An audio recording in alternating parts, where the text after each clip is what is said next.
आज उंगली थाम के तेरी तुझे मैं चलना सिखलाऊं,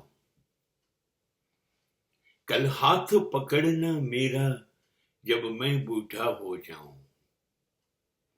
तुझे सूरज कहूं या चंदा, तुझे दीप कहूं या तारा, मेरा नाम करेगा रोशन जग में मेरा राज दुलारा।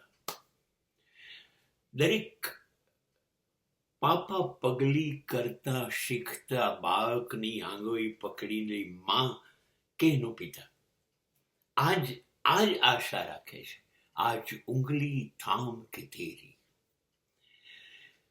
તને બેટા હું બોલતો કરું, પહેલો શબ્દ તું બોલે એ અમારા માટે સ્વર્ગીય ઘટના છે। તું પહેલું ડગલું ચાલે એ દિવસે અમે લોકો આખો યુગ ચાલી ગયા। તારો એક તોતડો શબ્દ માં કે પપ્પા માટે અમે લોકો તરસીએ છીએ। આ દરેક મા બાપની એટલી અદ્ભુત ક્ષણો છે।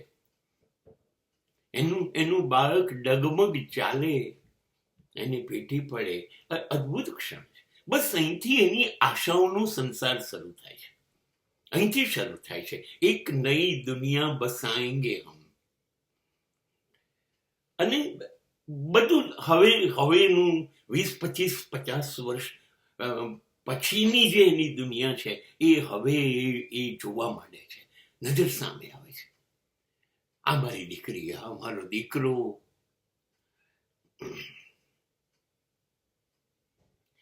है मेरी आंखों के पहले सपने, रंगीन सपने, मासूम सपने, पलकों का पलना चुलाऊं तुझे, गा गा के लोरी सुनाऊं तुझे।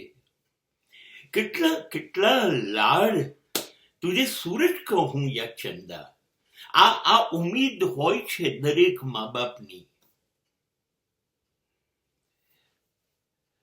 એટલા ભવ્ય સ્વપ્ન જુએ છે। હા, હજી આ સ્વપ્ન જુએ છે ને ત્યારે એમનામાં ખાસો તરવરાટ હોય છે।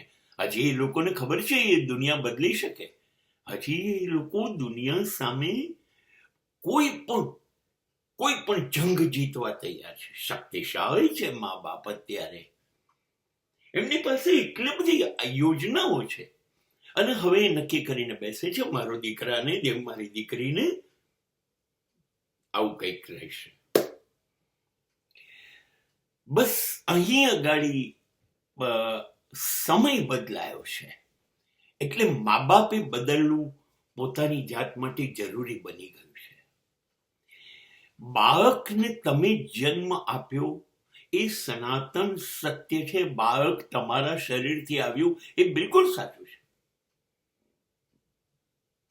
હવે તમે ભૂલ કરી જાઓ છો કે હવે તમે બાળક તમારું છે એ સમજી ગયા, તમે લાવ્યા ચોક્કસ,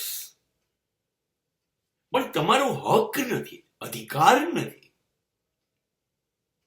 હવે તમે એની પર અધિકાર જમાવવા માંડ્યા, મેન્ટલી અપેક્ષાઓ લાદી દીધી તમે, ધારણાઓ આમ થશે, અને આજે આમ થશે એમાં તમે શરૂ કરી દીધું આમ કરશે। એટલે હવે દુનિયા ઘડે આમ કરવાનું, બેટા આમ કરવાનું, બધું તમે ઘડી દીધું। આમ ખાવાનું, આમ પીવાનું, આમ ચાલવાનું, આવી રીતે બોલવાનું, આવી રીતે ભણવાનું, બસ તમામ સેકન્ડો માટેનું આયોજન તમે કરી કાઢ્યું। તમે એક અદ્ભુત ઉપકાર કર્યો હતો। ઈશ્વર પછી તમે મહાન હતા પૃથ્વી પર, કેમ કે ઈશ્વરે સર્જન કર્યું છે એવી રીતે તમે શ્રેષ્ઠ દુનિયા માટે માનવીનું સર્જન કર્યું, પણ એટલી બધી આશાઓ રાખી એ પૂરી નહીં કરી શકે બાળક, એટલા માટે કે એની પાસે એના સ્વપ્ન છે, એના સ્વપ્ન છે। અને તમે તમારા સ્વપ્નનો ભાર એની પર લાદશો એ ના પાડશે, એ વિરોધ કરશે, અને ત્યારે તમને દુઃખ થશે આ શું થઈ ગયું। મારા સ્વપ્નાઓ કેમ તરત તૂટી ગયા? મેં શું ધાર્યું તું મારા દીકરા દીકરી માટે ને શું થઈ ગયું? તમે અચાનક શોક, અને પછી તમારા એક્શન કે રિએક્શન કશું કોઈને નહીં સમજાય, ના તો તમને ના તો તમારા સંતાનોને. And this is what exactly generation gap. અહીં કોઈ ખોટું નથી. તમે જે કહો છો એ સાચું જ છે. એમ એ સાચું જ છે કે બેટા સવારે 5 વાગે ઉઠવાનું, કસરત કરવાની વગેરે વગેરે સાચું જ છે, પણ દીકરાના મગજમાં નહીં બેસે, કેમ કે રાત્રે 12:20 સૂતો છે. તમે કહેશો કે બેટા તારે 8 વાગે સ્કૂલ છે, 7 વાગ્યા, તું 7:10 નીકળ. નહીં, એ તમે બહુ સાચા છો. તમે તમારી સાયકલ કે ચાલીને જતા રહેતા હતા. નહીં, એને ખબર છે એની પાસે બાઇક છે ને માત્ર 12 મિનિટ થાય છે, એટલે 7:30 જ ઉઠશે અને 20 મિનિટમાં 15 મિનિટમાં તૈયાર થઈને 15 મિનિટમાં બાઇક લઈને પહોંચી જશે. હવે તમે ગમે તેટલું કહો, એ ઝડપથી આ જ રીતે જશે. હવે બધી વસ્તુનો ફેર પડશે. હવે બેસીને જમવાની વાત કરશો, એ ના કહેશે ના મમ્મી રવા દે, હું બહાર રસ્તામાં એક વડાપાઉં ખાઈ લઈશ, એક પેપ્સી લઈ લઈશ, એક સેન્ડવિચ લઈ લઈશ. હવે જીવન પદ્ધતિ બદલાઈ ગઈ. તમે કહો છો એ ખોટું નથી એમ, પણ એ કરે છે એ ખોટું નથી. એની જિંદગી જુદી છે. આપણે લોકો 25 વર્ષ સુધી ભણ્યા હતા. આ લોકોએ 25 વર્ષ પહેલા પોતાનો સ્ટાન્ડર્ડ મોબાઈલ, પોતાની ગાડી, પોતાના શૂઝ, પોતાના કપડા બધું ઇન્સ્ટોલમેન્ટ પર લઈ લીધું છે ને મહિને 15-20 હજારની નોકરી કરતા થઈ ગયા. સમય બદલાયો છે. એ સમય, वो साल दूसरा था ये साल दूसरा है, वो वक्त दूसरा था ये वक्त दूसरा है. આપણે એ જમાનાની વાત કરીએ છીએ જ્યારે અમદાવાદથી મુંબઈ 20 કલાક થતા હતા. હવે આ એ જમાનો છે 6 કલાકમાં મુંબઈ આવી જાય. તો સમય બદલાયો છે, એટલે આપણને સમજ નથી પડતી કે આપણે તો આમ કરતા હતા, આ લોકો કેમ આવું કરે છે. એટલા માટે બંનેની વચ્ચે ખાસો ફેર પડ્યો છે. પણ એક વસ્તુ આપણે બરાબર સમજવાનું, સંતાનો નાલાયક નથી થઈ ગયા. I do agree with that. they are very smart. they are not doing hard work, they are doing smart work.